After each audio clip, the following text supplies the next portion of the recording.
नमस्ते आत्मन। आज हम भगवद गीता के 3रे अध्याय के 9वें श्लोक की गहन शिक्षा में गोता लगाएंगे।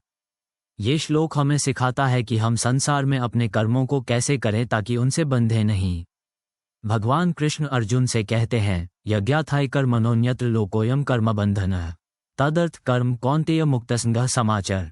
इसका अर्थ है, भगवान विष्णु के लिए यज्ञ रूप में किए गए कर्म को छोड़कर अन्य कर्मों से यह संसार बंधता है। अतः हे कुंती पुत्र, तुम अनासक्त होकर यज्ञ के लिए ही कर्म करो। ये शक्तिशाली श्लोक कर्म योग के सिद्धांत पर जोर देता है, भक्ति में कर्म। ये हमें सिखाता है कि जब हम अपने कर्मों को कर्तव्य की भावना से और परमात्मा को अर्पित करते हुए करते हैं, तो वे बंधन का स्रोत बनने के बजाय मुक्ति का मार्ग बन जाते हैं।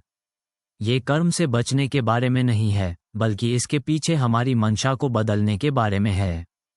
जब हम अपने प्रयासों को किसी उच्च उद्देश्य के लिए समर्पित करते हैं, अपने श्रम के फलों के लिए स्वार्थी इच्छाओं से मुक्त होकर, तो हमारा काम एक आध्यात्मिक अभ्यास बन जाता है। ये परिणामों से अनासक्त होकर अपने प्रयासों की पवित्रता पर ध्यान केंद्रित करने के बारे में है। ये परिप्रेक्ष्य हमारे जीवन के पूरे अनुभव को बदल देता है, सांसारिक कार्यों को पवित्र कृत्यों में बदल देता है। तो आइए विचार करें, हम अपने दैनिक कर्तव्यों में निस्वार्थ सेवा और भक्ति की भावना कैसे भर सकते हैं। आइए प्रत्येक कार्य को एक भेंट के रूप में करने का प्रयास करें और स्वयं को आसक्ति की बेड़ियों से मुक्त करें।